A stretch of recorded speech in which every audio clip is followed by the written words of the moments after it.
The struggle to take back what's theirs has begun in earnest. This was Russian-held ground 2 weeks ago.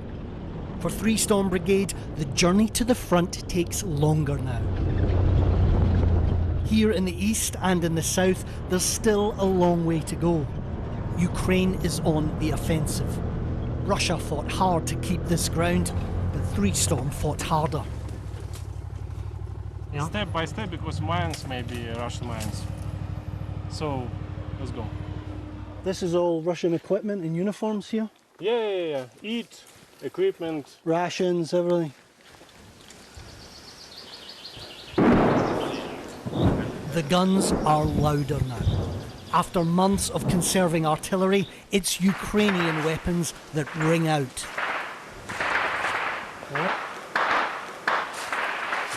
That's small arms fire. That's Ukrainian. Outgoing. You can hear a lot of artillery here as well.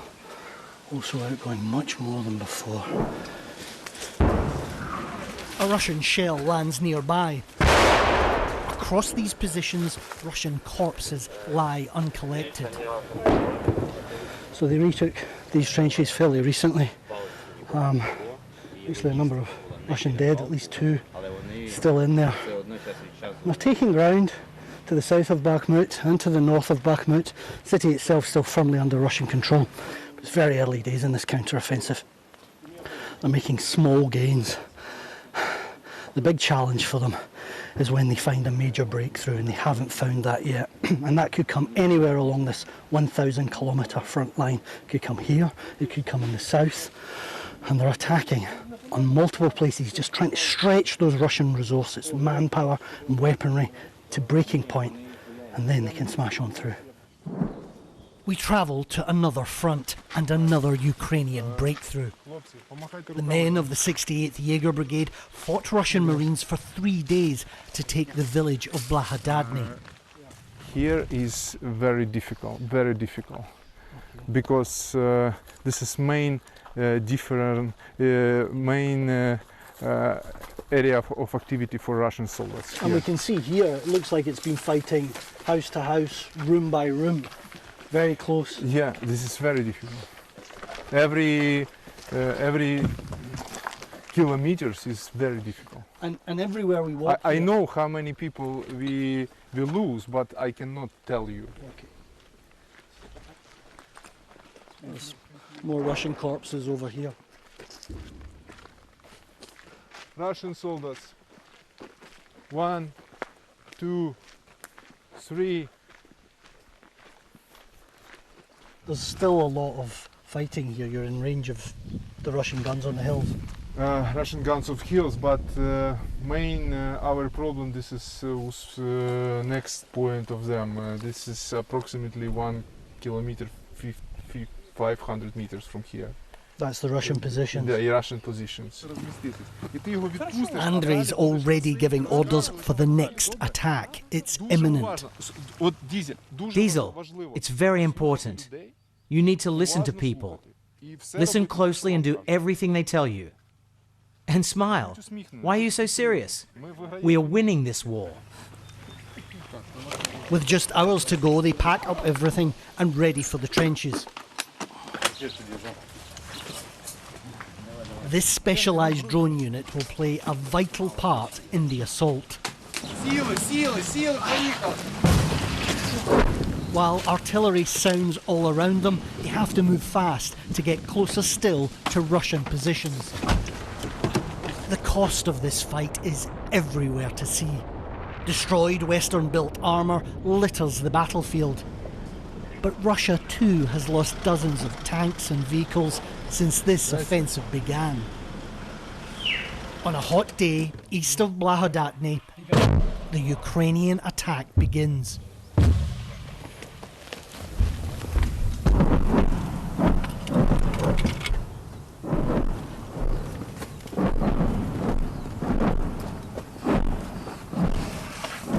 The air thickens with artillery and expectation. Ukrainian guns pound the Russian positions, and their enemy soon responds.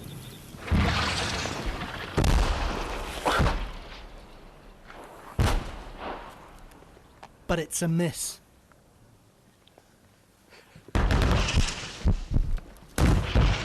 Yuri of the drone unit can't delay until the shelling stops.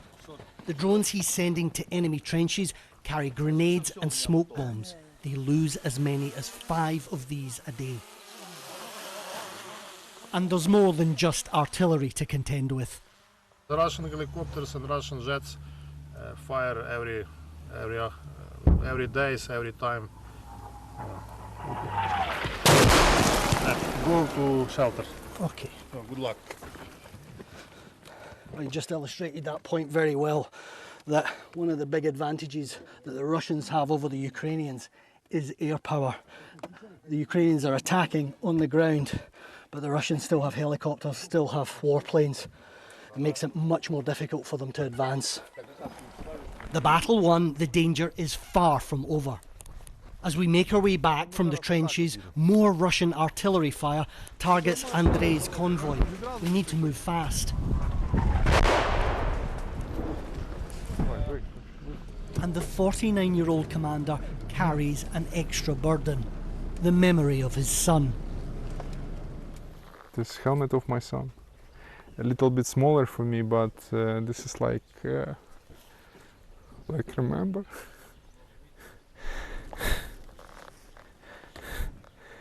This like remember.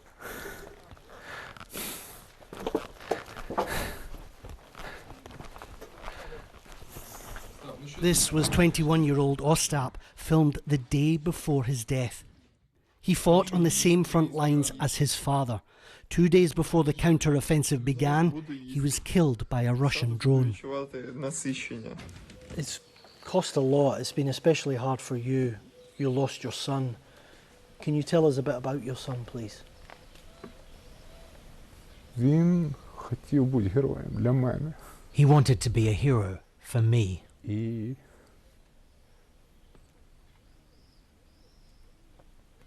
він хотів бути He героєм wanted для to be a мене. hero for Йому це me, вдалося. and he succeeded. Я хотів його оберігати, I wanted to а protect він him, хотів бути героєм. І but він he wanted виграв. to be a hero. And he won. Ukraine may yet win back its land, but there is much here that will never be recovered. Quentin Somerville, BBC News, Donetsk.